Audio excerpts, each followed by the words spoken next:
Ladies and gentlemen, welcome back to the channel. A very hearty welcome back. It's been a while since I've actually done a CEX haul. I know there was a guy in one of the last videos that was asking, have I stopped doing CEX hauls? I haven't. They're still on the menu, guys. Don't worry about it. This is a bit of a small CEX, a small but mighty one. Hopefully you guys can just sit back, relax and enjoy. This should be a nice, chilled out CEX haul. Let's get into some games. All right, guys, let's get started. Do you guys even like being this close, me being this close to the camera? Let me know in the comments down below. I'm kind of testing it out. I think I started with it being further away, but I brought it closer. It looks a lot better. First game is The Bureau, XCOM Declassified. This is very cool. I picked this up without knowing anything about it. As you know me as the slipcover slut, this is a slipcover. I haven't removed that, I need to. Slipcover looks really cool. It's all of the sort of declassified kind of stuff on there. If you've ever seen or played Black Ops 1, it's very much like that throughout the whole game. This is a very interesting game. It is, as you can see on the back, you sort of play as these guys from XCOM. So they're some sort of subdivision of the FBI, and they are to investigate sort of extraterrestrial activity. Believe it's set during the 1960s. So you can tell by his outfit that he's wearing, very 1960-ish. As well on the back, you can see aliens there, the little grey people. So this is a tactical shooter, something I've never played before. I've played third-person shooters, I've played first-person shooters. This is very much like Mass Effect. You don't necessarily control the player per se. You play as a main character and then he leads a squadron and you can decide where they go on a set battlefield. You can decide if they throw a grenade at a certain point, where they throw the grenade, but you're not throwing it in real time. You're determining these actions before they do it. People on your team just end up doing those actions that you've chosen. So yeah, I picked up this game without knowing really anything that it's about. I know that it's part of a line of games of XCOM. I've never played an XCOM game. I have no idea what they're about, really. I just know some of them are about aliens and they're tactical shooters. That's really it. I don't know if there's much of a story. If you've played XCOM, let me know. Is it good? Is it something that I should start picking up? Is the whole franchise a good franchise? Let me know down below. This is one of those games that I've picked up just because of how it looks. I recommend you guys do that. And I know that sounds stupid. It's like, wow, why would you waste your money on a game that you don't even know? Trust me, the absolute slop that they're putting out these days, we need to start experimenting with our games. We have to start giving other games a chance because we are never going to get out of this hell the same Call of Duty every year until we start doing that. If you don't like battle passes, go down to your local CEX or go down to your local games shop and just take a minute, relax, turn off your phone, take a look around and just buy something with a cool cover, a cheap one. This cost me, what, like £3 or something? CEX is a great place for that. Go there, try it out, come back to this video and let me know if you did do that, what game you picked up and what you thought about it. But yeah, this gets added to the collection. Very nice looking game. Gameplay looks super fun, looks super modern as well for something that's on the PlayStation 3. And yeah, this gets added to the collection, guys. All right, next one up for the PlayStation 3 again is good old Skyrim. I'm not gonna waste really any more time talking about this. Skyrim is a fantastic game. Gameplay wise, fantastic, like super fun gameplay. To an extent, how many times can you press the right trigger until you get bored, until you get to like level 100 one-handed? There's a special reason I actually bought this one. First of all, I bought this one because I don't have Skyrim on PlayStation 3. One of my goals at the moment, or throughout sort of the journey of this channel and the collecting journey, is that I would like to get every single version of Skyrim. And I can't believe I have to say that because it just shows how many times Skyrim has been released. There's at least 3 releases of this on PlayStation 3. There's the normal one, there's like a special edition, and then there's also like a legendary edition as well. There's one that comes with a t-shirt, there's steelbooks on the PlayStation 3, and that's just one console. Then you have the PlayStation 4. You're probably gonna have the PlayStation 5 at some point. It's a crazy time out here. Todd Howard, he knows how to tickle us in the right places. Who's laughing now?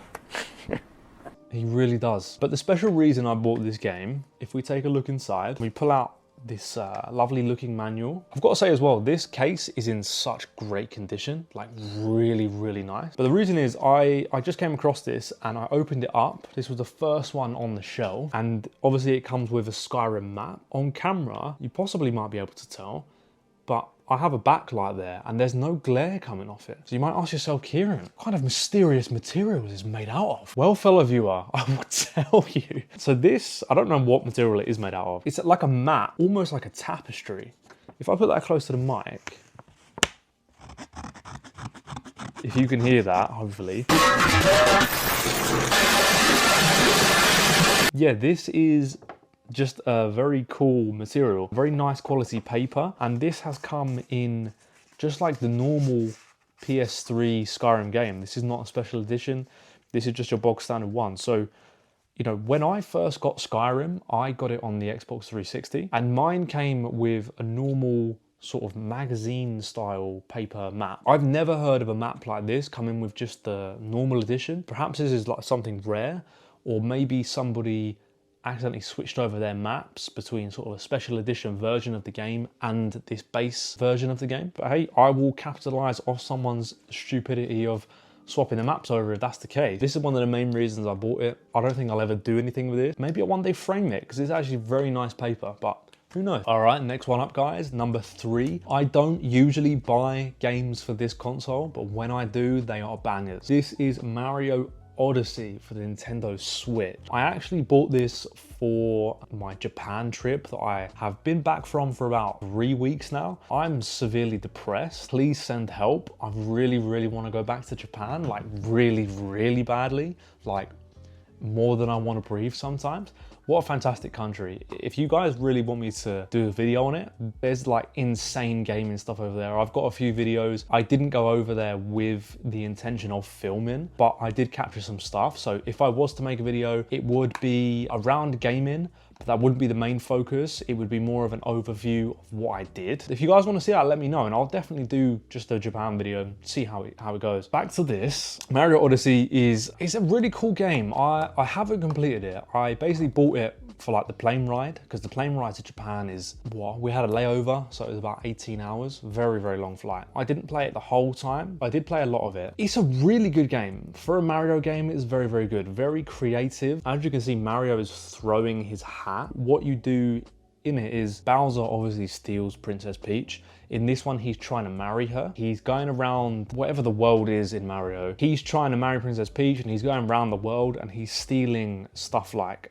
bouquets and crowns and wedding dresses and stuff, like special ones all for Princess Peach. Mario gets like curb stomped by Bowser in the beginning, and this like ghost follows Mario to where he gets curb stomped, and he possesses his hat, and he basically lets Mario throw his hat at things, animals and stuff, and it like possesses that animal, and then you get the abilities of that animal. So for instance, there's a very cool and charming cutscene at the very beginning where he first throws his hat at a frog, and you see like him stretch out, and then he's going through this tunnel and there's like pictures of frogs on the side, and then he wakes up in first person. It's like, what the fuck is going on here? He's kind of looking around dazed, and then it goes third person and zooms out, and he's a frog, and the frog has like a Mario hat and a mustache. Very, very charming. A very unique thing as well. I haven't seen any game do something like this, and Mario is one of those games that really pulls this off. It's a return to forms of games like Mario 64, other games like sort of Mario Sunshine and Mario Galaxy. It's not exactly an open world,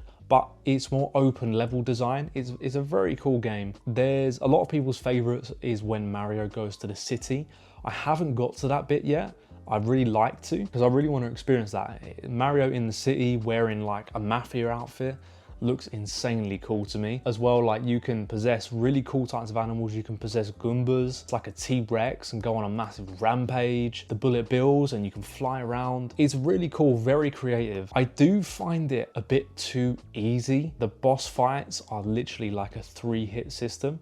Every single time you will fight various members of like Bowser's crew, and they all have their own different abilities and stuff. They might throw shells at you, or they might go into a shell and spin around and try and hit you. Some of them leave like trails of poison or fire and stuff. You sort of wait for them to stop spinning, and then you just jump on their head 3 times in a row. It's not hard at all. I did a Bowser boss fight, that was pretty hard. I do find myself getting kind of bored with it. I can't play it for ages. All in all, it's a pretty good game. It's a bit In my opinion, I'm not a massive Nintendo fanboy, so take that with a grain of salt. I think it is a bit overrated, and I know people love this game, I know they do, and this is the reason I bought it, but for me, Mario Odyssey is an overrated game, for me personally. But if you have played this game, let me know in the comments what you think of it. If you got a Switch 2, by the way, as well, let me know what you think of the Switch 2. I keep seeing people play that. I'm kind of getting FOMO a little bit, but at the same time, can't be bothered to buy it because I've only just got the Switch. But let me know in the comments. Next one up, Xbox 360 now. The Halo 1 in a slipcover. I keep seeing this in my local CEX. It has been in there for months, absolute months, and I thought I'd do the right thing and rescue it. And by rescuing it, I thought to myself, you know what? I'm gonna go and start collecting all the Halo games. I've actually got a lot of them. I'm debating getting the very newer ones because I don't have an Xbox Series X, but I have an Xbox One, Xbox 360. I don't have the original Xbox, but I think Xbox One's backwards compatible with that as well, so I could always play it on there. Halo 1, where it all started. Very nice slipcover. Master Chief on the front. This is Halo Combat Evolved Anniversary. This is a remaster of the very first Halo for one of Halo's anniversaries,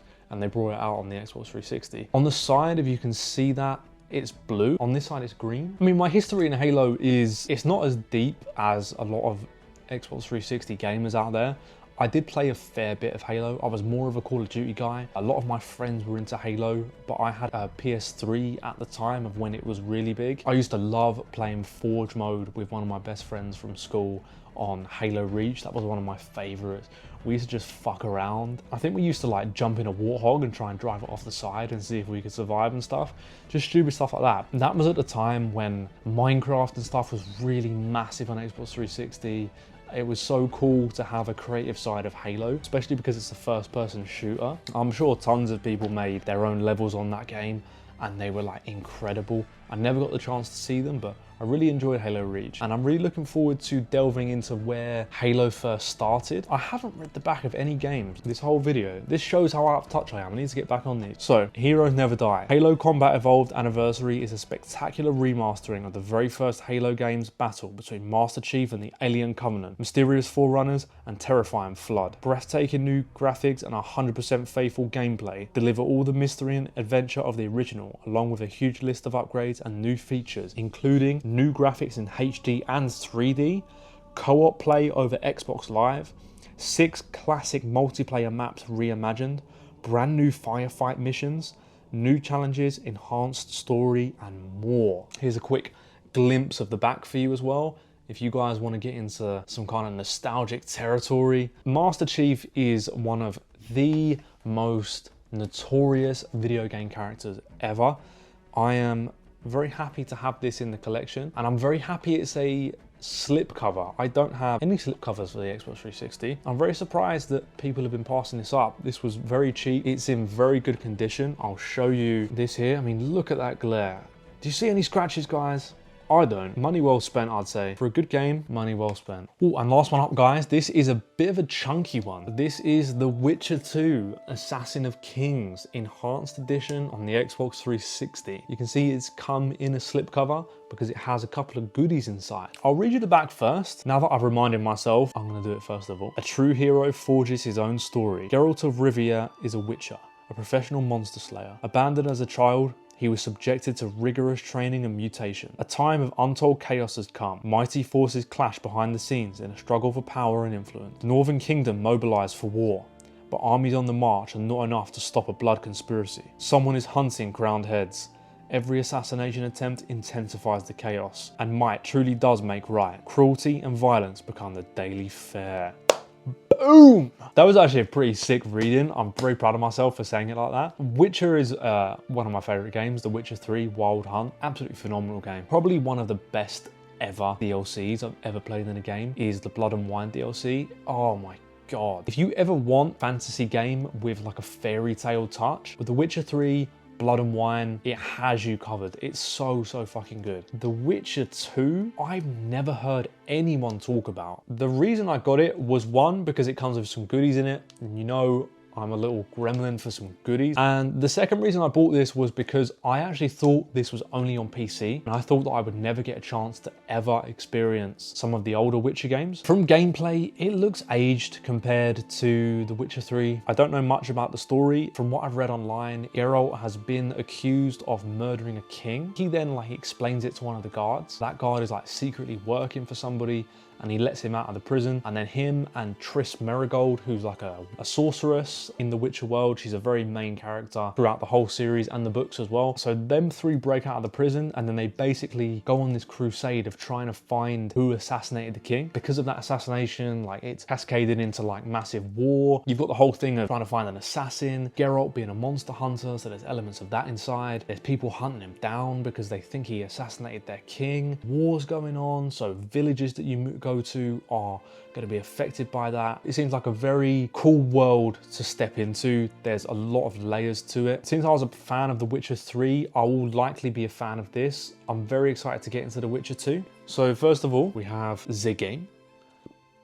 Like everything that comes in a slipcover, it is in very nice condition. It's a 2-disc as well. Remember the time when we had to like install things in 2 discs? Remember when we first got GTA 5? I remember downloading like the first disc and then you had to download the second disc. That was pretty weird. This is something I've never seen before. Quest book. So it is basically like a manual. Instead of having sort of a small few-page manual with like controls on it, this is a quest book for probably the main quests. So there's a lot of writing in there, there's no pictures. Well, there are some pictures. Anyone who's come over here from TikTok, you can buy this game and you can read this because there's pictures for your little peanut brain to latch onto. I apologize if you're from TikTok. If you are, please subscribe. There's more jokes to come. This is very cool, nice, thick as well. This would be so cool to have. Would it be redundant now? Because you can just go on X Game Wiki, like the Witcher 2 Wiki, you can go on there and it will give you a massive breakdown of the quest you're going to do anyway. So probably cost them a lot of money to make all of these as well. They'll never do these again, but I'm glad that I have this. I will probably never read it, so I'm not really reaping what I sow. And then as well, it comes with a small little map. Small little map is a double-sided one, and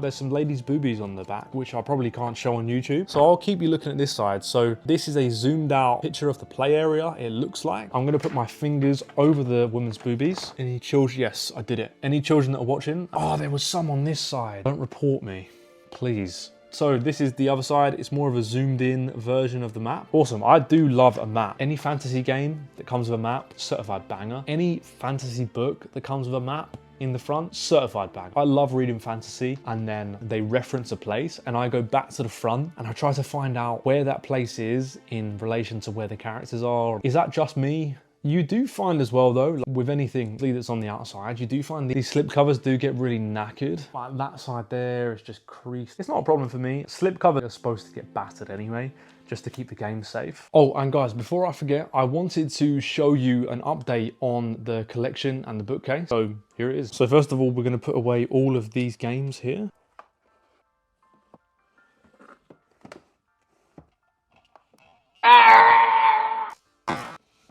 So I did a bit of rearranging probably since last time that I've shown the collection off. PlayStation 5 collection is looking a bit empty, but I'm sort of buying them as they go because they're quite expensive. PS4 looking pretty healthy. I haven't bought a PS4 game in a bit of a while actually. PS3 selection is looking chunky. Very, very nice, very healthy. These as well I got from Japan. These are gacha. This is Koi Man. I spent so much money trying to get the full set of this Koi Man guy. PS2, I haven't bought a PS2 game in a while. I changed the rearranging of the Xbox games. So now I've got Xbox One games and then Xbox 360 continued down there as well. I actually bought a case in Japan, a Nintendo Switch case. Really cool, just does the job. That's where my Nintendo Switch is for now. Pokemon card that I've got there, one of my favorite ones. And then just down here, we've got all the DS games. One singular 3DS game. I did go through CEX online and just picked a load of 3DS games that I'd like to pick up.